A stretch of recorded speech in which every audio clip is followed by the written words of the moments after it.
Welcome to Phoenix education. আজকে আমরা পড়বো ইলেকট্রোম্যাগনেটিক ইন্ডাকশন সম্বন্ধে বা তড়িৎচুম্বকীয় আবেশ সম্বন্ধে। তাহলে এই তড়িৎচুম্বকীয় আবেশের ব্যাপারটা বোঝার জন্য তোমাদেরকে একটা ছোট্ট এক্সাম্পল দিয়ে প্রথমে ব্যাপারটা শুরু করছি, ঠিক আছে? তোমরা এখানে দেখতে পাচ্ছ একটা কুণ্ডলী আছে, একটা কয়েল আছে, আর তার সঙ্গে একটা গ্যালভানোমিটার লাগানো আছে। গ্যালভানোমিটার কি করে? ডিটেক্ট করে যে কোনো তারের মধ্যে দিয়ে ইলেকট্রিসিটি ফ্লো হচ্ছে কিনা, আর করলেও বা কোন দিক দিয়ে করছে, বা তার ইন্টেন্সিটি বা কতটা, ঠিক আছে? তাহলে আমি যদি এর সামনে একটা দণ্ডচুম্বক নিয়ে আসি, একটা ম্যাগনেটিক বার নিয়ে আসি, ধরো তার এই পোলটা নর্থ আর এই পোলটা সাউথ, আর ও এই দিকে যাচ্ছে, তাহলে কি হবে? এই চুম্বকের যে চুম্বক বলরেখাগুলো আছে, যে ম্যাগনেটিক লাইনস অফ ফোর্স গুলো আছে, তুমি যত এই ম্যাগনেটটাকে এই কয়েলটার সামনে নিয়ে আসতে থাকবে, ধরো এই কয়েলটার যে সেন্টার অ্যাক্সিসটা, সেই সেন্টার অ্যাক্সিস বরাবর আমি এই ম্যাগনেটটাকে আস্তে আস্তে সামনের দিকে নিয়ে যাচ্ছি, তত কি হবে? এই কয়েলটার চারিপাশে, এই কয়েলটার মধ্যে যেটা একটা বদ্ধ কয়েল, এই কয়েলটার চারিপাশে এই ম্যাগনেটটার জন্য যে ম্যাগনেটিক লাইনস অফ ফোর্সটা, সেটা কি হবে? সংখ্যাটা বাড়বে অথবা কমবে। এর ফলে কি হবে? যে ম্যাগনেটিক ফ্লাক্সটা, সেই ম্যাগনেটিক ফ্লাক্সের পরিমাণ বাড়বে বা কমবে, অথবা আমরা যদি ঠিক করে বলি তাহলে ম্যাগনেটিক ফ্লাক্সটা পরিবর্তনশীল হবে, চেঞ্জেবল হবে। যখনই ম্যাগনেটিক ফ্লাক্সটা চেঞ্জেবল হবে, আমরা যখনই দেখবো যে আমরা এই ম্যাগনেটিক বারটাকে এদিকে সামনে নিয়ে এগিয়ে আসছি, তখনই দেখবো আমরা এই তারটার মধ্যে দিয়ে একটা কারেন্ট ফ্লো হচ্ছে। এই গ্যালভানোমিটারটার দিকে তাকালে তুমি দেখতে পাবে এই কারেন্টটা কোন দিক থেকে কোন দিকে ফ্লো হচ্ছে। যদি আমি এই ম্যাগনেটিক বারটাকে এটা কাছে নিয়ে আসতে থাকি, তাহলে এই কারেন্টটা ফ্লো হবে অ্যান্টি ক্লকওয়াইজ। দেখো এটা ঘড়ির কাঁটার বিপরীত দিকে ফ্লো হচ্ছে। যদি এই ম্যাগনেটিক বারটার ম্যাগনেটিক ইন্টেন্সিটি বা চৌম্বক ক্ষমতা যদি অনেক বেশি থাকতো, তাহলে এই গ্যালভানোমিটারের যে কাঁটার বিক্ষেপটা, ধরো এটা গ্যালভানোমিটারটা ছিল, প্রথমে ধরো কাঁটার বিক্ষেপটা এটা ছিল, তারপরে ধরো যদি আমি ম্যাগনেটিক ইন্টেন্সিটিটা বাড়াতাম, তাহলে কাঁটার বিক্ষেপটা এরকম হলো। এটা থেকে কি বোঝা যায়? যেহেতু এর ম্যাগনেটিক ইন্টেন্সিটি বেশি, তার জন্য এর জন্য যে ফ্লাক্সটা ছিল, সেই ফ্লাক্সটাও অনেক বেশি ছিল, আর এর ফলে চেঞ্জ অফ ফ্লাক্সও অনেক বেশি ছিল। তাই জন্য এর মধ্যে দিয়ে যে কারেন্টটা যাচ্ছে, সেই কারেন্টটার অ্যাম্পলিটিউডটাও বেড়ে গেছে, এই কারেন্টটার মানটাও বেড়ে গেছে। এবার আরো একটা ছোট্ট জিনিস সেটা হচ্ছে, যদি আমি এই ম্যাগনেটিক বারটাকে রাখতাম, এর থেকে বেশি ইন্টেন্সিটি ম্যাগনেটিক বার না ইউজ করতাম, অথচ এটাকে যখন এদিকে আমি নিয়ে আসছি কম্পিউটার দিকে ধীরে ধীরে, তখন আমি যদি জোরে নিয়ে আসতাম, যদি স্পিডটা বাড়াতাম, তাহলে কি হতো? তাহলে এই ইন্টেন্সিটিটা কিন্তু বাড়তো। তাহলে তোমরা এখানে বুঝতে পারো ব্যাপারটা, যে কিসের জন্য এখান দিয়ে এই কারেন্টটা ফ্লো হচ্ছে, আর এই কারেন্টের ফ্লোটা কোন কোন জিনিসের উপর ডিপেন্ডেন্ট। এই কারেন্টের ফ্লোটা কিন্তু একটা খুব গুরুত্বপূর্ণ জিনিসের উপর ডিপেন্ডেন্ট, সেটা হচ্ছে চেঞ্জ অফ ফ্লাক্স বা change of magnetic flux. Magnetic flux এর ইন্টেন্সিটি যদি চেঞ্জ হয়, এই ম্যাগনেটিক ফ্লাক্সের চেঞ্জ হওয়ার ইন্টেন্সিটিটা যদি বাড়ে, তাহলে কিন্তু এর মধ্যে দিয়ে যাওয়া কারেন্টের পরিমাণটাও বাড়বে, অথবা যদি ওটা কমে তাহলে ওটা কমবে। তাহলে এখানে দেখো চারটে কয়েল আছে টোটাল। এই চারটে কয়েল চারটে কেস ডিনোট করে। এখানে এই ম্যাগনেটিক কয়েলটাকে, এই ম্যাগনেটিক বারটাকে আমি এই কয়েলটার দিকে নিয়ে আসার সময় নিজেই এখানে এই কারেন্টটা এদিক থেকে এদিকে যাবে বলে দিলাম। এটা কি করে হচ্ছে সেটা তোমরা একটু পরেই বুঝতে পারবে। তো সেরকমই আমি এরপরে সেকেন্ড এক্সাম্পলটাতে যদি যাই, আর সেম এই ম্যাগনেটিক বারটা ধরো NAC রাখলাম, অথচ এইবারে আমি ম্যাগনেটিক বারটাকে এর যে সেন্ট্রাল অ্যাক্সিস আছে, এর সেন্ট্রাল অ্যাক্সিস বরাবর যদি আমি এই দিকে নিয়ে যাই, তবে কিন্তু এই কারেন্টের ডাইরেকশনটা চেঞ্জ হয়ে যাবে, তড়িৎ প্রবাহের অভিমুখ বদলে যাবে। এটা ছিল অ্যান্টি ক্লকওয়াইজ, এটা কিন্তু ক্লকওয়াইজ হয়ে গেল, ঠিক আছে? সেম আরো একটা কেস, ধরো আমি এবারে ম্যাগনেটিক বারটার নর্থ পোলটা এই কুণ্ডলীর দিকে ছিল, এবারে আমি ম্যাগনেটিক বারটার সাউথ পোলটাকে এই কুণ্ডলীর দিকে নিয়ে আসলাম, আর তারপরে এটাকে এই দিকে অর্থাৎ কুণ্ডলীর দিকে নিয়ে যেতে আরম্ভ করলাম, আবার সেই ওর সেন্ট্রাল অ্যাক্সিস বরাবর, ঠিক আছে? এটা ওর যদি মধ্যবিন্দু হয়, এই বৃত্তের এই কুণ্ডলীটার কেন্দ্র হয়, তাহলে এটা হচ্ছে তার সেন্ট্রাল অ্যাক্সিস। তখনও কি হবে? কারেন্ট ডাইরেকশনটা এরকম হবে, অর্থাৎ ক্লকওয়াইজ হবে। আবার যদি আমি এটাকেও আবার এর পরের এক্সাম্পলটার মতন এটাকে যদি দূরে সরিয়ে নিই, আমি এটা সাউথ, এটা নর্থ, আর আমি এটাকে এইদিকে সরিয়ে নিচ্ছি আবার ওর সেন্ট্রাল অ্যাক্সিস বরাবর, তাহলে ইনডিউস যে কারেন্টটা হবে, সেই ইনডিউস কারেন্টটা এরকম হবে, অর্থাৎ অ্যান্টি ক্লকওয়াইজ হবে। তাহলে তুমি দেখতে পাচ্ছ যে এই ম্যাগনেটিক বার যে আছে, এই ম্যাগনেটিক বারটার যে মোশনটা আছে, সেই মোশনটার জন্য এর যে ম্যাগনেটিক ফ্লাক্সটা আছে, এই প্রত্যেকটা ক্ষেত্রেই ম্যাগনেটিক ফ্লাক্সটা চেঞ্জ হচ্ছে, আর তার জন্য এই কুণ্ডলীটা বা এই কয়েলটার মধ্যে দিয়ে কারেন্ট যাচ্ছে। বিভিন্ন রকম কম্বিনেশনের ম্যাগনেটিক বারকে বিভিন্ন রকম করে মোশন দেওয়ার জন্য, একবার এইদিকে কুণ্ডলীর দিকে, আরেকবার কুণ্ডলী থেকে দূরের দিকে, জন্য এই কারেন্টটা কিন্তু চেঞ্জ হচ্ছে। তাহলে এখান থেকে আমরা কয়েকটা জিনিস কনক্লুড করতে পারি। এই জিনিসটা যদি আমরা দেখি, সেই কনক্লুশনগুলো কি? এক, যদি আমি ম্যাগনেটিক বারটার স্পিড, ম্যাগনেটিক বারটার যে স্পিড, এটা যদি ইনক্রিজ অথবা ডিক্রিজ করি, তাহলে এর মধ্যে দিয়ে যে কারেন্টটা যেটাকে আমি বলবো ইনডিউসড কারেন্ট বা আবিষ্ট তড়িৎ প্রবাহ,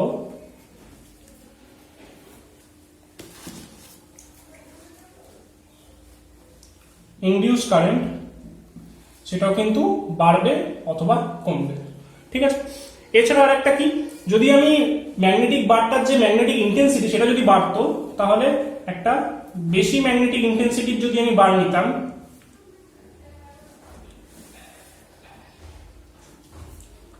যদি বেশি ম্যাগনেটিক ইন্টেন্সিটি বা কম ম্যাগনেটিক ইন্টেন্সিটি বার নিতাম, তাহলেও কিন্তু ইনডিউস কারেন্ট কি হতো, বাড়তো অথবা কমতো। আচ্ছা, এখানে আরো একটা ছোট্ট কেস আছে, সেটা হচ্ছে যদি আমি এখানে এই কয়েলটা না নিয়ে যদি একটা সিম্পল এরকম কয়েল নিতাম, আর তারপরে এই জায়গাটা একটা ম্যাগনেট নিয়ে আমি এটাকে যদি এর দিকে নিয়ে যেতাম, তাহলে কিন্তু দেখো যেহেতু এর পাথটা ব্রোকেন, যেহেতু এর কারেন্ট এক জায়গা থেকে অন্য জায়গায় যাওয়ার একটা নেসেসারি কন্ডিশন হলো যে সার্কিটটা ক্লোজ হতে হবে, এখানে কিন্তু সার্কিটটা ক্লোজ নেই, তাহলে কি হতো, আমি এখানে কোনো কারেন্ট পেতাম না। কিন্তু এর অ্যাক্রসে তুমি যদি একটা ভোল্ট মিটার লাগাতে, তাহলে তুমি এর অ্যাক্রসে একটা ভোল্টেজ দেখতে পেতে। তাহলে এখানে বেসিক জিনিসটা কি, তুমি যদি এখানে এই ম্যাগনেটিক ফিল্ডটাকে কোনো রকম ভাবে টাইমের সঙ্গে সঙ্গে চেঞ্জ করাও, ঠিক আছে, ম্যাগনেটিক ফ্লাক্স ডেনসিটিটাকে যদি টাইমের সঙ্গে সঙ্গে চেঞ্জ করাও, তাহলে এর মধ্যে দিয়ে প্রথমে এই ভোল্টেজটা পাওয়া যাবে, যেটাকে আমি বলবো ইলেকট্রোমোটিভ ফোর্স। প্রথমে তো ভোল্টেজ বলবো না, যতক্ষণ না পর্যন্ত সার্কিটটা ক্লোজ হচ্ছে ততক্ষণ একটা ইলেকট্রোমোটিভ ফোর্স বা তড়িৎচালক বল হবে। তাহলে প্রথমে আমি তড়িৎচালক বলটা পাবো, আর তারপরে যেই আমি এটাকে বন্ধ করে দেবো এই সার্কিটটাকে, তখনই এটা এখান থেকে কারেন্ট যাবে। তাহলে আগেরবার আমরা যে ঘটনাটাকে লক্ষ্য করলাম, সেই ঘটনাটার দিকে তাকিয়ে আমরা এবার কয়েকটা বিবৃতিতে আসবো। ঠিক আছে, ফ্যারাডের যে বিবৃতিগুলো, যে ফ্যারাডের যে সূত্রগুলো দিয়েছিল এই ঘটনাটার উপর বেস করে, সেগুলোতে আমরা আসবো। ঠিক আছে, তাহলে আমরা এবার যেটা আলোচনা করবো সেটা হচ্ছে লস অফ ইলেকট্রোম্যাগনেটিক ইন্ডাকশন। ঠিক আছে, তড়িৎ চুম্বকীয় আবেশের সূত্রাবলী। প্রথমে ফ্যারাডেজ ল। তাহলে ফ্যারাডেজ ল এর ক্ষেত্রে ফ্যারাডে কি লক্ষ্য করেছিল, মাইকেল ফ্যারাডে, তো ফ্যারাডে লক্ষ্য করেছিল এই জিনিসটা। আর যে গুরুত্বপূর্ণ বৈশিষ্ট্যটা আগেই তোমাকে আগের স্লাইডে বলেছি আমি, যে ম্যাগনেটিক ফ্লাক্সের লিঙ্কেজের জন্যই কিন্তু ওই ইএমএফটা জেনারেট হচ্ছে কয়েলে, অথবা সেই কারেন্টটা ফ্লো হচ্ছে। অর্থাৎ যে কয়েলটা আমি এখানে ছিল, সেই কয়েলটার আশেপাশে যদি ম্যাগনেটিক ফ্লাক্সের চেঞ্জ হয়, ধরো একটা এরকম একটা বার ম্যাগনেটকে আমি এদিকে নিয়ে আসছি, তাহলে ওর এই সাইডে দুটো জায়গায় ইএমএফ তৈরি হচ্ছে। আর যদি এই কুণ্ডলীটাকে, যদি এই কয়েলটাকে আমি এটাকে জয়েন করে দিই, তবে এর মধ্যে দিয়ে কারেন্টও যেতে আরম্ভ করবে। সেটা আমরা কিরকম করে দেখছিলাম, গ্যালভানোমিটার লাগিয়ে দেখছিলাম যে কারেন্টের ডাইরেকশন বা ইন্টেন্সিটি কিরকম ছিল, ডাইরেকশন কোন দিকে ছিল আর ইন্টেন্সিটি কিরকম ছিল। তাহলে ফ্যারাডের ফার্স্ট ল কি স্টেট করে, when the magnetic flux linked to a circuit মানে এই সার্কিটটা changes, an electromotive force by EMF is induced in the circuit. Simple law, first law. আচ্ছা, এটাতে গেল প্রথমে ঘটনাটা কেন ঘটছে সেটার বিবরণ, যে কেন এখানে ইলেকট্রনিক ফোর্স জেনারেট হচ্ছে। ম্যাগনেটিক ফ্লাক্স যেটা এই সার্কিটের সঙ্গে লিঙ্কড, সেটা যখন চেঞ্জ করছে, ঠিক আছে, তো তাই জন্য ইলেকট্রনিক ফোর্সটা এখানে ইনডিউসড হচ্ছে। আচ্ছা, সেকেন্ড ল কি বলছে, সেকেন্ড ল আর একটু ডিটেইলস যাচ্ছে, কি বলছে, the electromotive force is proportional directly অথবা directly proportional to the rate of change of flux linked to the circuit. আগেরবার যখন বলেছিলাম এর স্পিডটার উপর ডিপেন্ড করবে। ধরো এই বারটাকে আমি 5 মিটার পার সেকেন্ডে এই কয়েলটার দিকে নিয়ে যাচ্ছি, তখন আমি এই গ্যালভানোমিটারটায় দেখলাম যে ধরো এই গ্যালভানোমিটারটাকে আমি এখানে আঁকছি বড় করে, ধরো এই গ্যালভানোমিটারটায় 2 অ্যাম্পিয়ার কারেন্ট যাচ্ছে যখন আমি এটাকে 5 মিটার পার সেকেন্ড দিয়ে নিয়ে যাচ্ছি। ঠিক আছে, এবার যেই আমি স্পিডটাকে ধরো 15 মিটার পার সেকেন্ড করে দিলাম এই বার ম্যাগনেটের, তাহলে কি হলো, এর সঙ্গে যে লিঙ্ক যে ম্যাগনেটিক লাইন্স অফ ফোর্সেস গুলো ছিল, সেই লাইন্স অফ ফোর্সেস গুলো কি হলো, আরো তাড়াতাড়ি চেঞ্জ হতে আরম্ভ করলো। আর এখানে কি বলেছে, যে ইলেকট্রোমোটিভ ফোর্স যেটা এখানে ইনডিউস হবে, সেটা directly proportional to the rate of change, মানে প্রতি একক সময় কত চেঞ্জ হচ্ছে এই ফ্লাক্সটা, তার সঙ্গে ডাইরেক্টলি প্রপোর্শনাল। তাহলে ধরো এবারে আমি এখানে দেখতে পেলাম যে তারপরে কারেন্টের ভ্যালুটা, গ্যালভানোমিটারের কাঁটাটা এখান থেকে এখানে চলে গিয়ে 4 অ্যাম্পিয়ারে চলে গেল। তাহলে এই যে 2 অ্যাম্পিয়ার ছিল যখন 5 মিটার পার সেকেন্ডে যাচ্ছিল, আর 4 অ্যাম্পিয়ার হবে না, এখানে যদি 3 গুণ বাড়ে তাহলে সুবিধার জন্য আমি এখানে 6 অ্যাম্পিয়ার করে দিচ্ছি, তাহলে 6 অ্যাম্পিয়ারের দিকে চলে গেল। তাহলে এখানে যখন 15 মিটার পার সেকেন্ড হলো, তখন ও 2 অ্যাম্পিয়ার থেকে ধরো 6 অ্যাম্পিয়ারে চলে গেল। তাহলে তুমি দেখতে পাচ্ছ যে যদি তুমি এখানে স্পিডটা বাড়াও, স্পিডটা বাড়ানোর মানে কি, এখানে এই ম্যাগনেটটাকে তুমি আরো মানে এই কয়েলটার দিকে নিয়ে আসছিলে, এখন তুমি সেই নিয়ে আসার স্পিডটা বাড়িয়ে দিলে, তাহলে কি হবে, ওর সঙ্গে যে ফ্লাক্স লিঙ্ক ছিল, এই নর্থ পোল থেকে যে ফ্লাক্সগুলো বেরোচ্ছিল, সাউথ পোলে যে ফ্লাক্সগুলো ঢুকছিল, সেগুলো খুব তাড়াতাড়ি চেঞ্জ হবে। আর যত তাড়াতাড়ি চেঞ্জ হবে, এর মধ্যে দিয়ে ইনডিউস ইলেকট্রোমোটিভ ফোর্সটার পরিমাণ বাড়বে, আর ইনডিউস ইলেকট্রোমোটিভ ফোর্স যদি বাড়ে তাহলে কারেন্টের পরিমাণটাও বাড়বে। কারণ আমরা জানি V = IR, ওহমসের সূত্র থেকে।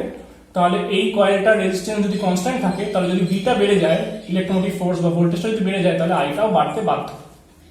তাহলে এখান থেকে কি আমরা ডিসিশন নিতে পারি, ই যেটা ইলেকট্রোমোটিভ ফোর্স ডিনোট করছে, সেটা directly proportional to the rate of change of flux. তাহলে rate of change of flux link to the circuit, তাহলে d∅ dt। তাহলে d∅ dt যত বেশি হবে, তত ইএমএফ এর পরিমাণটাও বেড়ে যাবে। তাহলে ফ্যারাডের এই সেকেন্ড লটা আমাদেরকে বলে যে d∅ dt এর উপর এটা ডিপেন্ডেন্ট। আচ্ছা, এখানে একটা ছোট্ট এডিট আমি করে নিচ্ছি। ব্যাপারটা হচ্ছে, ধরো কোনো একটা কুণ্ডলী আছে এরকম,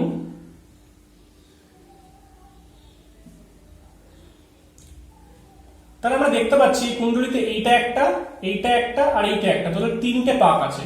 আর তারপরে এখানে একটা দণ্ড চুম্বক আছে, বার ম্যাগনেট আছে, যেটাকে আমরা এই কুণ্ডলীটার দিকে স্ট্রেট অ্যাওয়ে নিয়ে আসছি। ঠিক আছে, আমরা অলরেডি দেখেছি যে বার ম্যাগনেট যখন আমরা একটা কুণ্ডলীর অ্যাক্সিস বরাবর স্ট্রেট অ্যাওয়ে নিয়ে আসি, তাহলে অ্যান্টি ক্লকওয়াইজে কারেন্ট যেতে আরম্ভ করে। কিন্তু এখন আমি এই সার্কিটটাকে জয়েন করে নিচ দিয়ে, জয়েন করলে কারেন্ট যাবে, ধরো গ্যালভানোমিটার লাগালাম, এখানে জয়েন হয়ে গেল, কারেন্ট যাচ্ছে। যদি জয়েন না করতাম, ইলেকট্রোমোটিভ ফোর্স তৈরি হতো।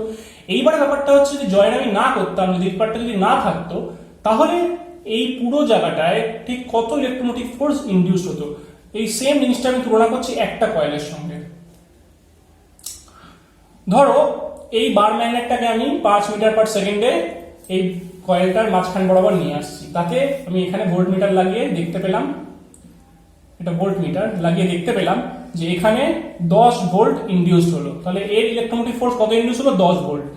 সেক্ষেত্রে কিন্তু এবার যখন আমি এই তিনটে কয়েলের সঙ্গে কাজটা করবো, তখন এই কয়েলেও 10 ভোল্ট ইনডিউসড হবে এতদূর পর্যন্ত, আবার এখান থেকে শুরু হয় এই কয়েলেও 10 ভোল্ট ইনডিউস হবে, আবার এতদূর পর্যন্ত এই কয়েলেও 10 ভোল্ট ইনডিউস হবে। যদি আমি কেভিএল লাগাই, তাহলে এইখান থেকে এতদূর পর্যন্ত কিন্তু এই কয়েলের ইনডিউস, ধর কয়েল 1, এটা কয়েল 2, এটা কয়েল 3, তাহলে V1 + V2 + V3 = কত হবে? 3V, যেখানে প্রত্যেকটা V কিন্তু 10 ভোল্ট, তাহলে এটা 30 ভোল্ট হয়ে যাবে, 3 × 10 হয়ে। তাহলে তুমি দেখতে পাচ্ছ, যতগুলো কয়েল তুমি বাড়াবে আর তারপরে তার মধ্যে দিয়ে লিঙ্কেজ ফ্লাক্সটা চেঞ্জ করবে, এই ইএমএফটা সেই কয়েলের সঙ্গে, নাম্বার অফ কয়েলসের সঙ্গেও ডাইরেক্টলি প্রপোর্শনাল হবে। তাই জন্য এখানে একটা ছোট্ট এন দিয়ে আমি এখানে এটাকে গুণ করে দেবো। তাহলে এবারে ইএমএফটা কি হলো? Direct proportional to number of coils আর rate of change of magnetic flux.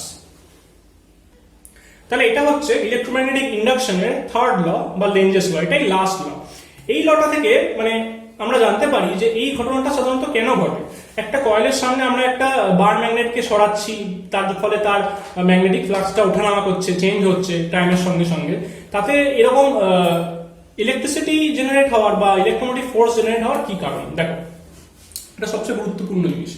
এই লটা কি বলছে? The current due to the induce electromotive force is directed as such to oppose the cause of the change in flux. মানে কি বলতে চাইছে? বলতে চাইছে, ধরো এখানে একটা কয়েল আছে, আর সেই কয়েলের সেন্টার লাইন বরাবর একটা নর্থ সাউথ পোলের একটা ম্যাগনেটকে তুমি সামনের দিকে নিয়ে আসছো। এবার এটা যখন সামনের দিকে নিয়ে আসছো, তুমি জানো যে এই নর্থ পোল থেকে মানে চৌম্বক বলরেখাগুলো, ম্যাগনেটিক লাইনস অফ ফোর্স গুলো বেরোয় আর এই সাউথ পোলে গিয়ে ঢোকে। ঠিক আছে, আচ্ছা, এবার তুমি এইদিকে এটা নিয়ে আসছো এই তোমার কুণ্ডলীটার দিকে। তাহলে কি করবে? এই কুণ্ডলীটাতে বা এই কয়েলটাতে ঠিক তেমন করেই ইলেকট্রোমোটিভ ফোর্স জেনারেট হবে, যাতে এই কুণ্ডলীটা, এই যে এই বার ম্যাগনেটটা আছে, এই বার ম্যাগনেটটাকে যে মোশনটা, সেই মোশনটাকে বাধা দিতে পারে। অর্থাৎ কি? অর্থাৎ এই যে বার ম্যাগনেটটা এদিকে আসছে, আর তার ফলে যে কারেন্ট, তার ফলে যে ম্যাগনেটিক ফ্লাক্সটা যে চেঞ্জ হচ্ছে, সেই ম্যাগনেটিক ফ্লাক্সটা কিন্তু এখানে ইলেকট্রোমোটিভ ফোর্স ইনডিউস করবে। সেই ইনডিউস ইলেকট্রোমোটিভ ফোর্স এমন হবে যে ফোর্সটা ওকে এইদিকে আসতে বাধা দেবে। ব্যাপারটা কিরকম? আচ্ছা, আমি তোমাকে আগেই বলেছিলাম যে এখানে ইলেকট্রোমোটিভ ফোর্সের দিকটা কিরকম হয়। এবার আমি দিকটা কেন এরকম হয় সেটার কারণটা বলবো। আচ্ছা, যদি এইখান দিয়ে এই ইলেকট্রোমোটিভ ফোর্সটার দিয়ে এই ইনডিউস কারেন্টের দিক এইটা হতো, তাহলে কি হতো? এই কারেন্টটার জন্য এই কয়েলটাও একটা ম্যাগনেট হয়ে যেত, আর এই কয়েলটাও একটা ম্যাগনেটিক ফোর্স এক্সার্ট করতো তার আশেপাশের পরিবেশের উপরে। কেন? কারণ তুমি জানো যে যখনই কোনো কারেন্টের মধ্যে, কোন কয়েলের মধ্যে কারেন্ট যায়, তার সামনে তুমি যদি চুম্বক শলাকা নিয়ে আসো তাহলে সেটা বিক্ষিপ্ত হবে। তাহলে এই যে কারেন্টটা এখানে ইনডিউস হচ্ছে, যদি তুমি এই সার্কিটটাকে ক্লোজ করে দাও, তাহলে এই কারেন্টটাও কি করবে, এখানে একটা পোল জেনারেট করবে এই কুণ্ডলীটার একদম সামনে। ঠিক আছে, মানে 3D ব্যাপারটা বুঝতে পারছো? ধরো এটা কয়েলটা আছে, এরকম করে তুমি বার ম্যাগনেটটাকে নিয়ে আসছো, তাহলে ঠিক মুখে এই ফাঁকা জায়গাটা একটা পোল ক্রিয়েট হবে। সেই পোলটা কি ক্রিয়েট হবে? সেই পোলটা এমন ক্রিয়েট হবে যাতে ও যে এর যে মোশনটাকে বাধা দিতে পারে। তাহলে তুমি এই নর্থ সাউথ পোলটাকে এর দিকে নিয়ে আসছিলে, তাহলে এই মোশনটাকে বাধা দেওয়ার জন্য কি করতে হবে? ওকে এমন একটা পোল ক্রিয়েট করতে হবে যাতে ও এই দিকে নিয়ে আসার মোশনটাকে বাধা দিতে পারে। তাহলে এখানে একটা নর্থ পোল ক্রিয়েট হবে। তার মানে কি, তুমি যদি এখানে থাম্বস ল লাগাও তাহলে দেখবে এই দিকে কারেন্ট, তাহলে দেখো যদি এই কয়েলটা যদি পাতার খাতার সঙ্গে থাকে, আর আমি যদি এইভাবে নিয়ে আসি এই নর্থ সাউথ পোলটাকে, যদি এই পেনের এই নিপটা হচ্ছে নর্থ পোল, এটা হচ্ছে সাউথ পোল, তাহলে আমি নিয়ে আসছি কুণ্ডলীটার দিকে, এরকম করে নিয়ে আসছি, তাহলে এই সেই কেসে এইখান দিয়ে কারেন্টটা এদিক থেকে এদিকে যাবে, আর ফ্লাক্সটা কি হবে, খাতার পাতার বাইরের দিক দিয়ে বেরোবে। যেই খাতার পাতার বাইরের দিক দিয়ে ফ্লাক্সটা বেরোবে, মানে ফ্লাক্সটা যখন এরকম পয়েন্টে হবে, 3D তে আঁকছি বলে, এটা মানে হচ্ছে খাতার পাতার বাইরের দিকে ফ্লাক্সটা বেরোচ্ছে। তার মানে কি হবে, এই কুণ্ডলীটার একদম মুখে একটা নর্থ পোল জেনারেট হবে, আর এই নর্থ পোলকে বিকর্ষিত করবে, ডিস্ট্র্যাক্ট করবে, অ্যাট্রাক্ট করবে না, রিপালস করবে, এবং এই রিপালশনের জন্য ওর এই মোশনটা বাধা পাবে।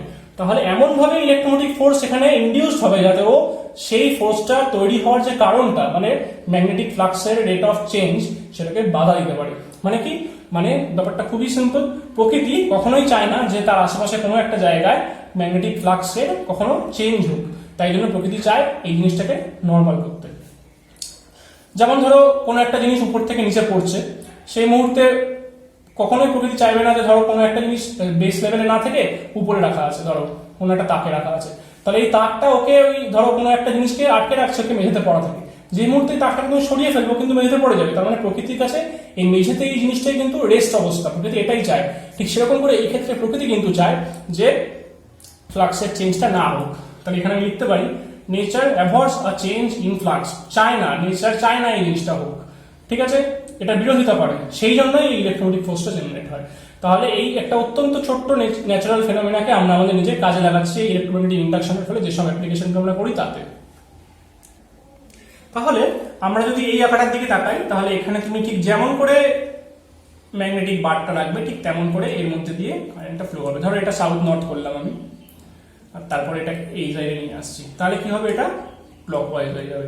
ক্লকওয়াইজ হয়ে গেলে কি হবে, ক্লকওয়াইজ হয়ে গেলে এরকম করে যাচ্ছে, তাহলে ভেতর দিকে ঢুকছে, তার মানে এর মধ্যে যে ম্যাগনেটিক ফ্লাক্সটা সেটা ভেতরের দিকে ঢুকতে চায়, এরকম সাইন হবে, ক্রস সাইন, তার মানে এখানে একটা সাউথ পোল তৈরি হবে। এই সাউথ পোলটা কি করবে, রিপালস করবে বা বিকর্ষিত করবে। ঠিক আছে, সেই সেম কেসটা যদি আমি উল্টো করতাম, যদি আমি এটাকে এইদিকে না নিয়ে এসে যদি দূরের দিকে নিয়ে যেতাম, তাহলে কি হতো, এই দূরের দিকে নিয়ে যাওয়ার ফলে এই এবারে যে ম্যাগনেটিক ফিল্ডের যে চেঞ্জটা হচ্ছে, ম্যাগনেটিক ফ্লাক্স লিঙ্কেজের যে চেঞ্জটা হচ্ছে ডাইরেকশন, সেটা কিসের জন্য হচ্ছে, যেহেতু আমি এটাকে দূরের দিকে নিয়ে যাচ্ছি।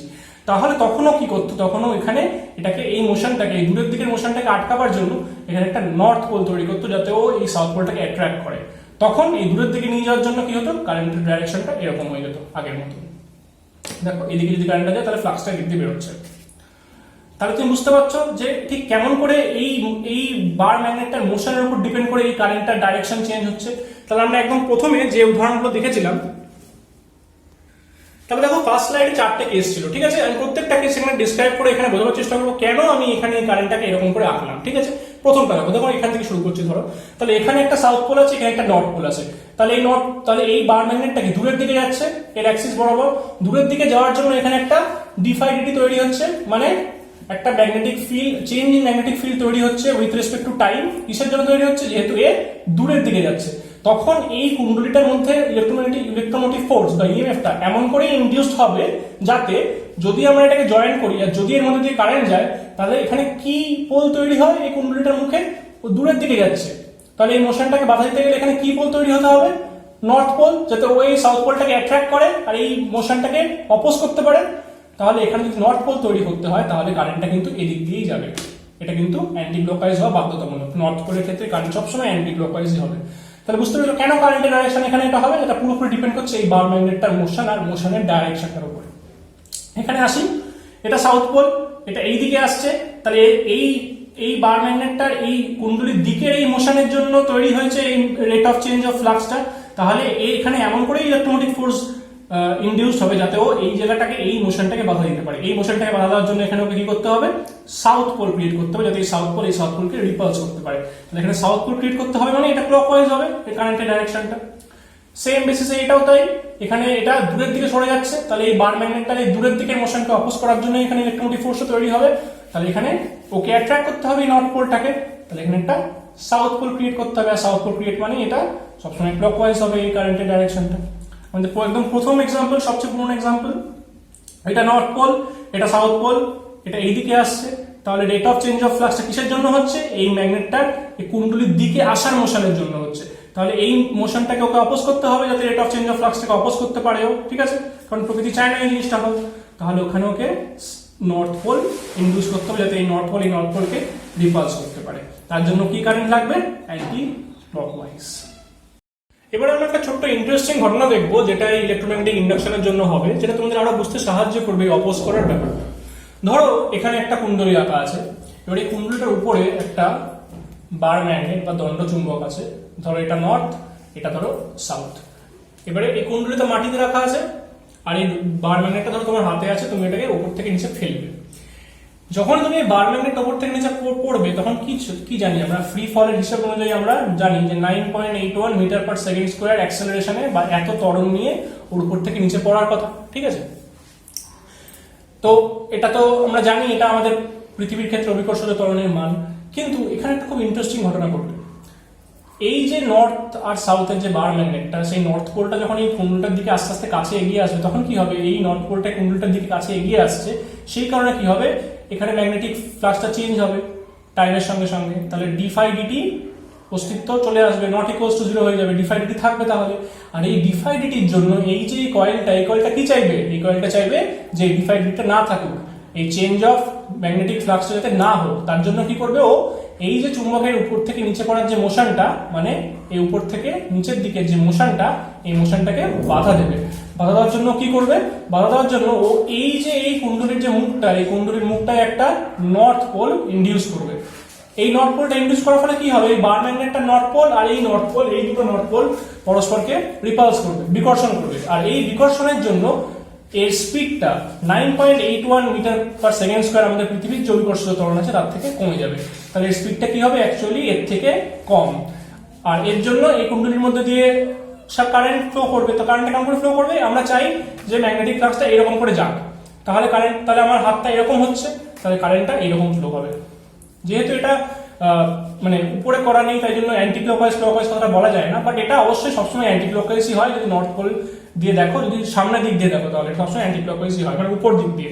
যদি কুণ্ডলীটা নিচে রাখা থাকে তুমি যদি উপর দিক দিয়ে দেখো তাহলে সবসময় সেটা অ্যান্টি ক্লকওয়াইজ কারেন্টের ফ্লো হয়। তাহলে তুমি কি দেখতে পাচ্ছ, এখানে এই ঘটনাটার জন্য, এই ইলেকট্রোম্যাগনেটিক ইন্ডাকশনের জন্যই এর যে স্পিডটা সেটা 9.81 মিটার পার সেকেন্ড স্কোয়ার থেকে কমে যাবে।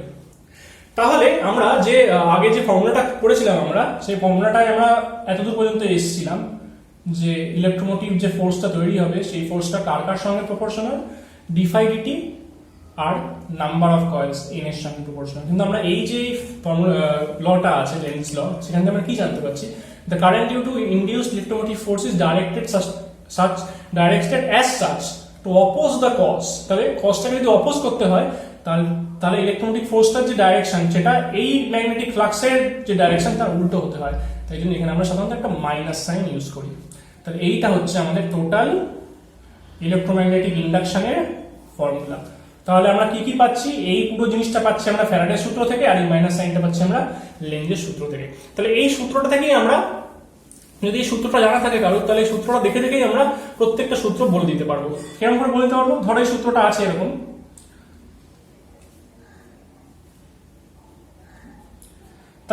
তাহলে ফ্যারাডের প্রথম সূত্র কি বলেছিল, যে তো যদি তড়িৎচুম্বকীয় ফ্লাক্স থাকে আর সেই ফ্লাক্স বা ম্যাগনেটিক ফ্লাক্স যদি সময়ের সঙ্গে সঙ্গে চেঞ্জ হয় তবে ইলেকট্রোমোটিভ ফোর্স আবিষ্ট হবে। তাহলে যদি আমি ডিফাই মানে কি, চেঞ্জ ইন ফ্লাক্স, এটাকে যদি 0 করে দিই তাহলে দেখো এটা যদি 0 হয়ে যায়, এটা যদি টেন্ডস টু 0 হয়ে যায় তাহলে এইটাও কিন্তু 0 হয়ে যাবে। তাহলে এর থেকে আমরা ফ্যারাডের ফার্স্ট ল বুঝতে পারি যে যদি ইলেকট্রোমোটিভ যদি ম্যাগনেটিক ফ্লাক্সের যদি চেঞ্জ অফ ম্যাগনেটিক ফ্লাক্সটা না থাকে, যদি ডি ফাই যদি জিরো হয়, ডি ফাই মানে ফাই এর চেঞ্জ, ডি ফাই যদি জিরো হয় তাহলে ইটাও কত হবে, জিরো হবে, ইলেকট্রোমোটিভ ফোর্সটাও জিরো হবে।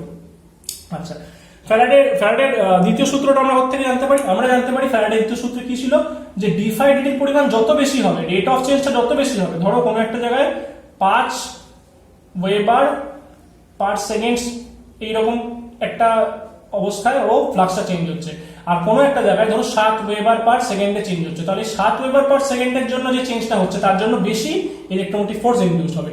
এর থেকে আমরা কি বুঝতে পারি, ফ্যারাডের দ্বিতীয় সূত্রটা যেখানে লেখা ছিল ইলেকট্রোমোটিভ ফোর্সটা হবে directly proportional to the rate of change of magnetic flux. আচ্ছা, আর এই এনটা তো ছিল এই কয়েলের জন্য, ঠিক আছে, যত বেশি কয়েল থাকবে তত বেশি প্রপোর্শনালি ইলেকট্রোমোটিভ ফোর্সের পরিমাণ বাড়বে। আর এই মাইনাস সাইনটা আমাদের কি বলে, যে ইলেকট্রোমোটিভ ফোর্স যেটা ইনডিউসড হবে সেটা ডাইরেকশন এমন হবে যাতে ও এই ফ্লাক্সের তৈরি হওয়ার কারণটাকে বাধা দিতে পারে, অপোজ করতে পারে। তাহলে আমরা দেখতে পাচ্ছি এই ফর্মুলাটা থেকেই আমরা প্রত্যেকটা ইলেকট্রোম্যাগনেটিক ইন্ডাকশনের ল আমরা এক্সপ্লেন করতে পারি। তাহলে এবারে আমরা আরেকটা অন্য একটা জিনিসের কথা জানবো, যে জিনিসটা ইলেকট্রোম্যাগনেটিক ইন্ডাকশনের ফলেই আমাদেরকে মানে তৈরি হয় এবং আমাদের বিভিন্ন ইলেকট্রিক সার্কিটের কাজে অনেক বেশ গুরুত্ব আছে এই জিনিসটার, সেটা হচ্ছে ইন্ডাকটেন্স। ইন্ডাকটেন্সের ব্যাপারে তোমরা হয়তো কিছু জিনিস জেনে থাকবে যে ইন্ডাকটিভ রিঅ্যাকটেন্স কাকে বলে বা কি, কিন্তু ইন্ডাকটেন্স ঠিক কেন তৈরি হয় সেটা আমরা এখানে বোঝার চেষ্টা করব। দেখো, আমি বলেইছি অলরেডি যে যদি কোনো একটা তার দিয়ে কারেন্ট ফ্লো করে, তড়িৎ প্রবাহ হয়, তাহলে যে চুম্বক শলাকা তুমি যদি এখানে রাখো একটা, যে চুম্বক শলাকাটা বিক্ষিপ্ত হয়, তার মানে একটা তারের মধ্যে যদি তড়িৎ প্রবাহ হয় তাহলে সে তার আশেপাশে একটা চৌম্বক ক্ষেত্র তৈরি করতে পারে, ঠিক আছে। তাহলে ঠিক সেই রকমই যদি এই তারগুলোর মধ্যে, যেটা একটা কুণ্ডলী, তারের কুণ্ডলী অর্থাৎ একটা সলিনয়েড, যদি এর মধ্যে দিয়ে তড়িৎ প্রবাহ হতে পারে, তাহলে আমি এখানে একটা ব্যাটারি আছে, ছোট্ট রেজিস্টার আছে, আর এই সুইচটাকে তুমি যদি অন করে দাও তাহলে এর মধ্যে দিয়ে একটা তড়িৎ প্রবাহ হবে, আর এই তড়িৎ প্রবাহের জন্য আশেপাশে একটা চুম্বক ক্ষেত্র তৈরি হবে এই পজিশনে, এই জায়গাগুলোতে, ঠিক আছে। চুম্বক ক্ষেত্রটা কেমন হবে, দেখো কারেন্টটা এদিক থেকে এদিকে যাচ্ছে, তার মানে যদি তুমি এইরকম ভাবে ভাবতো তাহলে এই দিক দিয়ে ফ্লাক্সটা বেরোবার কথা, তাহলে এই দিক দিয়ে ফ্লাক্সটা বেরোবে, এদিকে একটা নর্থ পোল টাইপ সৃষ্টি হবে, নর্থ পোলের ইকুইভ্যালেন্ট, আর এদিক দিয়ে ফ্লাক্সটা ঢুকবে, কারণ কারেন্টটা এই সাইডে আছে এরকম, তাহলে ফ্লাক্সটা ঢুকছে, ঠিক আছে। তাহলে এই যে এই ফেনোমেনাটা একটা ইলেকট্রিক কয়েলের ম্যাগনেটিক ফ্লাক্স তৈরি করার, এটাকে ইন্ডাকটেন্স বলে। তাহলে ইন্ডাকটেন্সের আরো গভীরে সংজ্ঞাতে আমরা যেতেই পারি, বাট তার আগে কয়েকটা গুরুত্বপূর্ণ জিনিস আমাদের জানতে হবে ইন্ডাকটেন্সের ডেফিনেশনটা তৈরি করার জন্য। ইন্ডাকটেন্স জিনিসটা অ্যাকচুয়ালি কি? তাহলে এই যে ফ্লাক্স, ধরো এটাকে আমি ফাই বললাম, এই ফ্লাক্সটা ডাইরেক্টলি প্রপোর্শনাল হবে কারেন্টের সঙ্গে। কোন কারেন্টের সঙ্গে? এই কারেন্টের সঙ্গে। ধরো এটা 10 ভোল্ট আছে ব্যাটারিটা, এই 10 ভোল্টটাকে চেঞ্জ করে আমি এটাকে ধরো 50 ভোল্ট করে দিলাম, তাহলে এখানে যদি আমি এই ব্যাটারিটার ইন্টেন্সিটিটা বাড়াই তাহলে এখান দিয়ে যাওয়া কারেন্টের ইন্টেন্সিটিটাও বেড়ে যাবে, আর এখানে যে এই সলিনয়েডটার আশেপাশে যে চৌম্বক ক্ষেত্র থাকবে তার ইন্টেন্সিটিও বেড়ে যাবে। তাহলে এই যে ফ্লাক্সটা সেটা directly proportional to the current flowing through the solenoid, সলিনয়েডের মধ্যে দিয়ে যে কারেন্ট যাচ্ছে তার সঙ্গে ডাইরেক্টলি প্রপোর্শনাল। তাহলে এই প্রপোর্শনালটাকে সরিয়ে যেই আমি একটা ইকুয়াল সাইন নিয়ে আসবো, তখন যে ধ্রুবকটা আসবে সেই ধ্রুবকটাকেই বলি আমরা ইন্ডাকটেন্স, এল দিয়ে ডিনোট করা হয় এটাকে। তাহলে আমরা এল এর একটা ডেফিনেশন কি বলতে পারি, যখন কোনো কুণ্ডলীর মধ্যে দিয়ে একক কারেন্ট যাবে বা কারেন্টের ভ্যালু যখন আই হবে, আই ইকুয়ালস টু যখন 1 অ্যাম্পিয়ার হবে, তখন একটা কুণ্ডলী যে পরিমাণ ফ্লাক্স তার আশেপাশে দেবে সেটাই হচ্ছে তার ইন্ডাকটেন্স। অর্থাৎ ধরো কোনো একটা কুণ্ডলী 1 অ্যাম্পিয়ার কারেন্ট যাওয়ার জন্য ধরো 4 ওয়েবার ফ্লাক্স ক্রিয়েট করে, তাহলে তার ইন্ডাকটেন্স কত হবে? 4 হেনরি। ইন্ডাকটেন্সের ইউনিট হচ্ছে হেনরি। তাহলে বুঝতে পারছো এটা একটা ইন্ডাকটেন্সের সংজ্ঞা হতে পারে, যে একক তড়িৎ প্রবাহের জন্য বা ইউনিট কারেন্ট ফ্লো হওয়ার জন্য যে পরিমাণ ফ্লাক্স একটা কুণ্ডলী ক্রিয়েট করে সেটাকেই তার ইন্ডাকটেন্স বলে। ইন্ডাকটেন্সে আরো একটা বিকল্প সংজ্ঞা, একটা অল্টারনেটিভ ডেফিনেশনও হয়, কেমন করে সেটা আসলে বলছি ব্যাপারটা। তো এই যে ইকুয়েশনটা যদি আমি উভয় পক্ষে ডেরিভেটিভ করি, উভয় পক্ষকে যদি অবকলন করি আমি, তাহলে আমি কি পাবো? সময় সাপেক্ষে করবো, উইথ রেসপেক্ট টু টাইম যদি আমি অবকলন করি, তাহলে আমি কি পাবো? ডিফাই ডিটি, এদিকে হয়ে গেল ফ্লাক্সের চেঞ্জ, এলটা একটা কনস্ট্যান্ট টার্ম, প্রত্যেকটা কুণ্ডলীর জন্য এল বা ইন্ডাকটেন্স কনস্ট্যান্ট থাকবে, এদিকে হয়ে যাবে একটা ডিআই ডিটি। আবার আমরা আগের স্লাইডগুলোতে দেখেছিলাম যে ইলেকট্রোমোটিভ ফোর্স কিসের সঙ্গে ভ্যারি করে? Minus d phi dt. ধরে নাও n ইকুয়ালস টু 1, একটা কুণ্ডলী নিয়ে আলোচনা করা হচ্ছে, n এর ভ্যালুটা নিয়ে n এখানে নিয়ে সেটাকে আমি কমপ্লিকেটেড করলাম না আর। তাহলে ই ইকুয়ালস টু কত হবে, দেখো ডি ফাই ডিটির জায়গায় যদি ভ্যালু বসাই তাহলে মাইনাস এল ডিআই ডিটি। তাহলে এই একটা আমার কাছে ইকুয়েশন ছিল, তার থেকে আমি একটা ইন্ডাকটেন্সের ডেফিনেশন নিয়ে এসেছিলাম। এই ইকুয়েশনটা থেকে আমি ইন্ডাকটেন্সের আরো একটা ডেফিনেশন নিয়ে আসতে পারি। ঠিক আছে, কি ডেফিনেশন দিতে পারি? ডেফিনেশন এটাই দিতে পারি যে যদি কোনো একটা কুণ্ডলীর মধ্যে দিয়ে কারেন্টের চেঞ্জটা, রেট অফ চেঞ্জ যদি ইউনিট হয় 1 অ্যাম্পিয়ার পার সেকেন্ড, মানে প্রতি সেকেন্ডে 1 অ্যাম্পিয়ার করে চেঞ্জ হচ্ছে, ঠিক আছে, ডিআই ডিটিটা, ঠিক আছে। তার মানে কি, ধরো একটা সেকেন্ডে এটা 4 অ্যাম্পিয়ার ছিল, তারপরে সেকেন্ডে এটা 5 অ্যাম্পিয়ার হয়েছে, তারপরে সেকেন্ডে এটা 6 অ্যাম্পিয়ার হলো, এইভাবে যদি চেঞ্জ হয় তাহলে ওই কুণ্ডলীটা যে পরিমাণ ইলেকট্রোমোটিভ ফোর্স ক্রিয়েট করে ওই রেট অফ চেঞ্জ অফ কারেন্টটাকে বাধা দেওয়ার জন্য, সেটাই ওর ইএমএফ হয়। মাইনাস সাইনটা থাকবে, মাইনাস সাইনটাকে ইগনোর করতে পারো এখন। তাহলে বুঝতে পারছো নিশ্চয়ই, এই রেট অফ চেঞ্জ অফ কারেন্টটা যত হয়, যদি এটা যদি ইউনিটি হয় তাহলে এলটাই ই হয়ে যাবে। তাহলে এইটা একটা ডেফিনেশন ছিল, আর এইটা আরেকটা ডেফিনেশন হলো এইটা দিয়ে। তাহলে এইটাকে অনেক সময় সেলফ ইন্ডাকটেন্সও বলে, কারণ এটা একটা কয়েলের জন্যই তৈরি হয়েছে। একটা কয়েল যখন কোন রকম অন্য কোনো ম্যাগনেটিক ফিল্ডের প্রেজেন্সে থাকে না, তখন তার যে ইন্ডাকটেন্সটা থাকে সেটাকে সেলফ ইন্ডাকটেন্স বলে। কিন্তু যদি ধরো দুটো কয়েল আছে, এরকম একটা কয়েল আছে আর এরকম একটা কয়েল আছে, এই দুটো কয়েল যদি এদিক দিয়ে একটা কারেন্ট যাচ্ছে ধরো 4 অ্যাম্পিয়ার, এদিক দিয়ে একটা কারেন্ট যাচ্ছে ধরো 5 অ্যাম্পিয়ার, তাহলে এও একটা ফোর্স তৈরি করবে, এই ম্যাগনেটিক ফ্লাক্স তৈরি করবে, আর এই কয়েলটাও একটা ম্যাগনেটিক ফ্লাক্স তৈরি করবে। তখন তাদের মধ্যে যে সম্পর্কটা হবে সেটাকে আমরা মিউচুয়াল ইন্ডাকটেন্স বা এম দিয়ে ডিনোট করি। তখন কি হয়, আগের যে ফর্মুলাগুলো ছিল, ধরো এটা ইকুয়েশন নাম্বার 1 আর এটা আমাদের ইকুয়েশন নাম্বার 2, সেটা মিউচুয়াল ইন্ডাকটেন্সের জন্য কি হয়ে যাবে, ফার্স্ট একটা হয়ে যাবে phi equals to m into I, তখন কনস্ট্যান্টটা m হয়ে যাবে। আর সেকেন্ড ইকুয়েশনটা, ধরো এটাকে নাম দিলাম ইকুয়েশন নাম্বার 3, আর এই ইকুয়েশনটা চেঞ্জ হয়ে যাবে E equals to minus m di dt। তখন ব্যাপারটা কি হবে, এর ফ্লাক্সের জন্য এর মধ্যে ইনডিউস কারেন্ট, আর এই কয়েলটার ফ্লাক্সের জন্য এই কয়েলটার মধ্যে ইনডিউস কারেন্ট। ধরো এটা 1 নাম্বার কয়েল আর এটা 2 number coil. In that case তাহলে এইটা কি হবে, ধরো ইকুয়েশন নাম্বার 4, তাহলে ইকুয়েশন নাম্বার 4টাকে আমরা কেমন করে ডিনোট করব, এই সেকেন্ড কয়েলটার মধ্যে দিয়ে যে rate of change of current with respect to time হচ্ছে, মানে ডিআইডিটি হচ্ছে, তার জন্য কোথায় চৌম্বক ক্ষেত্র, কোথায় ইলেকট্রোমোটিভ ফোর্স আবিষ্ট হবে, কয়েল নাম্বার 1 এ। আর কয়েল নাম্বার 1 এ যে rate of change of current বা ডিআইডিটি হচ্ছে, তার জন্য কোথায় ইলেকট্রোমোটিভ ফোর্স আবিষ্ট হবে, কয়েল নাম্বার 2 তে। তাহলে এবার আমরা দেখব যে এই ইন্ডাক্টরে তোমার এই যে ফেনোমেনাটা আমরা আগেবার ডিসক্রাইব করলাম ইন্ডাকটেন্সের জন্য, কি পরিমাণ এনার্জি স্টোর হয়। অ্যাকচুয়ালি এনার্জি স্টোরের এই প্রশ্নটা আসে একটা কারণে, যেহেতু আমরা জানি একটা, এর আগে আমরা জানি যে রেজিস্টার একটা ইলেকট্রিক্যাল কম্পোনেন্ট, কিন্তু রেজিস্টারে কখনো কোনো এনার্জি স্টোর হয় না, শুধু এনার্জি ওয়েস্টই হয় বা এনার্জি ডিসিপেটই হয়, ঠিক আছে। কিন্তু এই ইন্ডাক্টর এই জায়গাটায় কি হবে, ম্যাগনেটিক ফিল্ডে একটা এনার্জি স্টোর হবে, ওই ইন্ডাক্টরটা তার আশেপাশে ম্যাগনেটিক ফিল্ডটা ক্রিয়েট করবে, সেই ম্যাগনেটিক ফিল্ডটার মধ্যে একটা এনার্জি হয়ে থাকবে, স্টোর হয়ে থাকবে, যে এনার্জিটার বিরুদ্ধে আমাদের কাজ করে ওর মধ্যে দিয়ে কারেন্ট আমাদেরকে ফ্লো করাতে হবে। যে কোনো কারেন্টের চেঞ্জকে বা কারেন্ট ফ্লো হওয়াকে ওই ম্যাগনেটিক ফিল্ডে স্টোর হয়ে থাকে এনার্জিটা বাধা দেবে। তাহলে আমরা এবারে সেই এক্সপ্রেশনটা খোঁজার চেষ্টা করব যে কি পরিমাণ এনার্জিও স্টোর করে রাখে। তাহলে ধরো ইন্ডাক্টর আছে,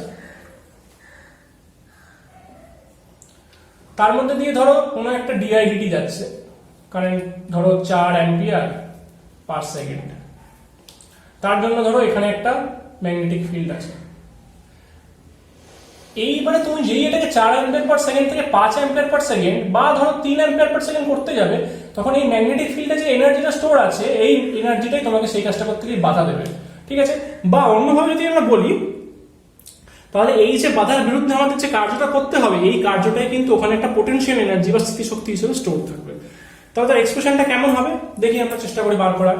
তাহলে আমরা এর আগের থেকেই জানতে পারলাম যে E ইকুয়ালস টু, আমরা জানতাম যে ধরো E ভ্যারিসেস, আমরা জানতাম যে n d phi dt, তারপরে আমরা জানলাম phi ইকুয়ালস টু li, আর সেখান থেকে আমরা কি বার করলাম E ভ্যারিসেস। nটাকে ধরো আমি অমিট করছি কারণ এখানে n এর কোনো গুরুত্ব নেই, বা মাইনাস সাইনটাও আমি দিইনি কারণ এখানে মাইনাস সাইনটার কোনো গুরুত্ব থাকবে না, আমি এনার্জি স্টোর বার করছি। সো এনার্জি একটা স্কেলার ইউনিট, একটা স্কেলার রাশি, মাইনাস সাইনের কোনো গুরুত্ব হবে না এখানে। তাহলে তাহলে আমরা এখান থেকে জানতে পারবো ডিআইডিটি। ঠিক আছে, আচ্ছা তাহলে এবারে ধরো আমি এখানে এই ভ্যারিসের সাইনটাকে চেঞ্জ করে আমি এটাকে ই ইকুয়ালস টু এল ডিআইডি লিখছি এবং ধরে নিচ্ছি কোনো সমানুপাতিক ধ্রুবক নেই, কোনো প্রপোর্শনাল কনস্ট্যান্ট নেই, বা প্রপোর্শনাল কনস্ট্যান্টের ভ্যালুটা 1, তাই জন্য এখানে অন্য কোনো টার্ম আমি এখানে বসাইনি। তাহলে E equals to L d i dt. তাহলে আমরা কোনো একটা জায়গায় জানি যে কোনো ইলেকট্রিক সার্কিটের পাওয়ার বা ক্ষমতা কত হয়, ই ইন্টু আই, বা এখানে আইটাকে আমি ক্যাপিটাল ডিনোট করেছি, তাহলে ই ইন্টু ক্যাপিটাল আই। তাহলে এই যে পাওয়ার, এই পাওয়ারটাই হচ্ছে ক্ষমতা। ঠিক আছে, তাহলে ক্ষমতাটা কত, ই ইন্টু আই। এবার যদি আমি এখানে ভ্যালুগুলো বসাই তাহলে আমি এখানে কত পাবো, L into I into DIDT. মানে কি ই এর জায়গায় এল ডিআইডিটি আর একটা আই ছিল, কিন্তু আমাকে এখানে বার করতে হবে এনার্জি স্টোর। তাহলে ক্ষমতা আর শক্তি বা এনার্জি, ক্ষমতা মানে পাওয়ার আর এনার্জি হলো শক্তি, এর মধ্যে সম্পর্কটা কি? এর মধ্যে সম্পর্কটা খুবই সহজ, যে কার্যের হার বা রেট অফ মানে এনার্জি প্রতি একক সময় করা এনার্জিকেই ক্ষমতা বলা হয়। অর্থাৎ পি ইকুয়ালস আমি লিখতে পারি ডিডব্লিউ ডিটি। তার মানে কি আমরা জানি যে ধরো তুমি 10 জুল কাজ করলে 10 সেকেন্ডে, তাহলে তোমার পাওয়ার কত হবে, এই 10 জুলটা কিন্তু ডাব্লিউ এনার্জি, পাওয়ার কত হবে এনার্জি বা ধরো শক্তি। ঠিক আছে, তাহলে পাওয়ারটা কত হবে 1 ওয়াট। আবার কেউ ধরো 8 জুল কাজ করলো, কিন্তু সে কাজটা করলো মাত্র 2 সেকেন্ডে, তাহলে তোমার থেকেও কম এনার্জি খরচ করলো, কম কাজ করলো, কিন্তু ওর পাওয়ারটা কিন্তু 8/2 4 ওয়াট। তাহলে ওর ক্ষমতাটা বেশি, কারণ কম সময়ের মধ্যে বেশি কাজ করেছে। তাহলে এটাই হচ্ছে পাওয়ার আর এনার্জির মধ্যে সম্পর্ক। Rate of change of energy হচ্ছে পাওয়ার। ঠিক আছে, আচ্ছা তাহলে আমি এখানে কি বসাবো, এখানে আমি এই আগের ইকুয়েশনটা থেকে বসাবো dw dt equals to li di dt। তাহলে এখান থেকে আমি dw equals to কত pi, rate of change of dw dt মানে হচ্ছে প্রতি একক সময়ের সাপেক্ষে এনার্জির চেঞ্জ। ঠিক আছে, rate of change of energy with respect to time. তাহলে যদি আমি dw টাকে শুধু এখানে লিখি, dt টাকে এদিকে নিয়ে যাই, তাহলে এটা হচ্ছে শুধু rate of change of energy. তাহলে এখান থেকে dt টা অমিট হয়ে গেল। তাহলে এবার যদি আমি এই টার্মটাকে ইন্টিগ্রেট করি, তাহলে রেট অফ চেঞ্জ অফ এনার্জিটা আমি টোটাল ইন্টিগ্রেশন করলে পেয়ে যাব। তাহলে এখান থেকে আমি কি লিখতে পারি, dw equals to l into i into di। তাহলে এই টার্মটাকে, এই ধরো ইকুয়েশন নাম্বার আমি এটা ধরো 5 নাম দিলাম, এই ইকুয়েশন নাম্বার 5টাকে যদি আমি ইন্টিগ্রেট করি, সমাকলন করি, তাহলে আমি মানে কত এনার্জি ওর মধ্যে জমে থাকে ইন্ডাক্টরের মধ্যে সেটা আমি পেয়ে যাব। তাহলে w equals to কত হবে, ইন্টিগ্রেশন অফ dw, অথবা এলটা তো কনস্ট্যান্ট বাইরে রাখলাম, integration of i into d i. তাহলে ইন্টিগ্রেশনটা করলে কত হবে আমরা জানি, যে যদি কখনো x dx এর ইন্টিগ্রেশন হয় তাহলে তার অ্যান্সার হয় x²/2। ঠিক আছে, আমি কোনো ইন্টিগ্রেশন লিমিট রাখছি না, ব্যাপারটাকে সোজা রাখার জন্য, l ইন্টু i²/2, তাহলে হাফ l i²। একটু আলাদা করে লিখলাম। তাহলে এই টার্মটা ডিনোট করে, এই এক্সপ্রেশনটা ডিনোট করে ইন্ডাক্টরটার মধ্যে কত এনার্জি স্টোর থাকবে, সেটা ডিপেন্ড করে কার উপরে, ইন্ডাক্টরটার মধ্যে দিয়ে যাওয়া কারেন্টের উপরে বা কারেন্টের স্কোয়ারের উপরে, আর ইন্ডাক্টরটার ইন্ডাকটেন্সের উপরে। এবারে আমরা দেখব এই সেম ইলেকট্রোম্যাগনেটিক ইন্ডাকশন বা তড়িৎচুম্বকীয় আবেশের জন্য আরো একটা ঘটনার ব্যাপারে। এই ঘটনাটা সাধারণত আমাদের সুবিধা থেকে অসুবিধায় করে বেশি, বাট এই ফিনোমেনাটা জানা খুব দরকার, তাহলে অসুবিধাটা দূর আমরা কি করে করবো। আচ্ছা দেখেন, এটা কি eddy current and eddy current loss, এটা হচ্ছে হেডিং আমাদের। ঠিক আছে, তো ব্যাপারটা কি, ব্যাপারটা হচ্ছে ধরো এই রিজিয়নে একটা চেঞ্জেবল ম্যাগনেটিক ফ্লাক্স কাজ করছে। তার মানে প্রতি সেকেন্ডে এখানে এই রিজিয়নের মধ্যে দিয়ে যাওয়া ম্যাগনেটিক ফ্লাক্সটা চেঞ্জ হচ্ছে। তার মানে d∅dt আছে একটা, d∅ dt টা 0 নয়, নট ইকুয়ালস টু 0। তার মানে ধরো কোনো একটা সময়, ধরো 8টার সময় এখান দিয়ে যে ফ্লাক্সটা ছিল সেটা ধরো 4 ওয়েবার ছিল, 8টা বেজে 1 সেকেন্ডে ধরো এটা হয়ে গেল 6 ওয়েবার, 8টা বেজে 2 সেকেন্ডে হয়ে গেল ধরো এটা 8 ওয়েবার। তার মানে কি এখানে d∅ dt আছে, rate of change of flux আছে এখানে উইথ রেসপেক্ট টু টাইম। তাহলে কি হবে, এখানে যদি একটা কিউব থাকে বা কোনো একটা ধাতব খণ্ড থাকে, যাই থাকুক না কেন, আর সেই ধাতব খণ্ডটা যদি তড়িতের সুপরিবাহী হয়, তাহলে এই ধাতব দণ্ডটার মধ্যে কি হবে, এডি কারেন্ট ইনডিউসড হবে। এডি কারেন্ট ইনডিউস হবে মানে যেখানে সবচেয়ে কম রেজিস্ট্যান্স তার উপর ভিত্তি করে এর সারফেসের উপর দিয়ে আর ভেতর দিয়ে কারেন্ট ফ্লো হতে আরম্ভ করবে। কারণ কি, এটা একটা যেমন একটা ইলেকট্রিক ওয়্যার ছিল যার আশেপাশে তুমি এই বার ম্যাগনেটটা বা দণ্ডচুম্বকটাকে নিয়ে আসছিলে আর তার মধ্যে দিয়ে কারেন্ট যাচ্ছিল, তার যদি কুণ্ডলীটা যুক্ত করা থাকতো তাহলে এটাও কি একটা তড়িৎ সুপরিবাহী একটা ধাতব খণ্ড। সেই ধাতব খণ্ডটার আশেপাশে rate of change of flux আছে, তার জন্য তার মধ্যে র্যান্ডামলি এরকম করে কারেন্ট ফ্লো হতে আরম্ভ করে। এই র্যান্ডাম কারেন্ট ফ্লো হওয়াটাকে আমরা বলি এডি কারেন্ট। ঠিক আছে, আর এই এডি কারেন্টের জন্য যে লসটা হয় সেটাকে আমরা বলি এডি কারেন্ট লস। তাহলে এই লসটা কেন আমাদের জন্য ক্ষতিকারক হয় বা কেন এই লসটাকে আমরা মানে কি করে ডিনোট করব, ব্যাপারটা অনেকটা এরকম। যখন আমরা কোনো ট্রান্সফরমারে কাজ করি তখন ট্রান্সফরমারের যে ধাতব কোরটা থাকে, ঠিক আছে, আয়রন কোর থাকে, সেই কোরের চারিপাশে আমরা তার পেঁচাই যে তারের মধ্যে ভোল্টেজ ইনডিউস হয়ে একটা নির্দিষ্ট ভোল্টেজ লেভেল থেকে অন্য একটা নির্দিষ্ট ভোল্টেজ লেভেলে যাবে ট্রান্সফরমারে। তো তখন কি হয়, এই এটা ধরো একটা কোর আর এখানে তারগুলো পেঁচানো আছে, তো তখন কি হয়, এই তারগুলোর মধ্যে যে কারেন্টটা যায় সেই কারেন্টটা কিন্তু অল্টারনেটিং ইন নেচার হয়, তার মানে একটা সাইনোসয়েডাল কারেন্ট যায়। এবার দেখো ভালো করে ব্যাপারটা বোঝো, একটা তারের মধ্যে দিয়ে যখন কারেন্ট যায় তখন তার আশেপাশে ম্যাগনেটিক ফিল্ড তৈরি হয়, ঠিক আছে, কিন্তু এই কারেন্টটা কিন্তু ডিসি কারেন্ট, কোনো চেঞ্জ হচ্ছে না এই কারেন্টটার।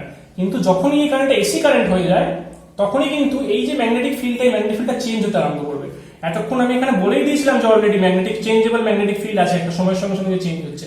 এখানে কিন্তু একটা চেঞ্জেবল ম্যাগনেটিক ফিল্ড আপনি আছে এই তারগুলোর মধ্যে দিয়ে যাওয়া কারেন্টের জন্য, যে কারেন্টটা একটা এসি কারেন্ট। এসি কারেন্ট ছাড়া আমরা ট্রান্সফরমার ইউজ করতে পারবো না, কারণ ভোল্টেজ লেভেল চেঞ্জ করার জন্য আমার এসি খুব দরকার।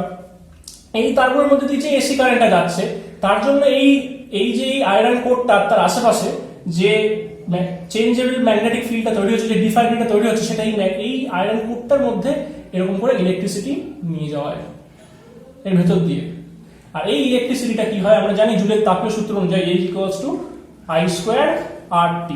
তো আই তৈরি হয় একটা এই ধাতব খণ্ডটার মধ্যে, এই আইটার জন্য এখানে একটা তাপও উৎপন্ন হয় এই ধাতব কোরটার মধ্যে, এই আয়রন কোরটার মধ্যে। আর এই তাপ উৎপন্ন হওয়ার ফলে এটা গরম হয়, আর তাপ উৎপন্ন হওয়া মানে শক্তি এখানে খরচ হচ্ছে। তাহলে আমরা যে শক্তিটা দিচ্ছিলাম ভোল্টেজ লেভেল কমানো বাড়ানোর জন্য, একটা জায়গা থেকে অন্য জায়গায় ইলেকট্রিক এনার্জি ট্রান্সফার করার জন্য, সেই এনার্জি কিছুটা এখানে নষ্ট হয়ে যায় বা লস হয়ে যায়। এটাকে আমরা বলি এডি কারেন্ট লস। এটাকে আটকাবার জন্য আমরা বিভিন্ন কাজ করি। এই আয়রন কোরটাকে সাধারণত আমরা ল্যামিনেট করে দিই যাতে কারেন্টের পাথটা বেশি দূর পর্যন্ত না যায় আর কারেন্টের ভ্যালুটা কমে যায়।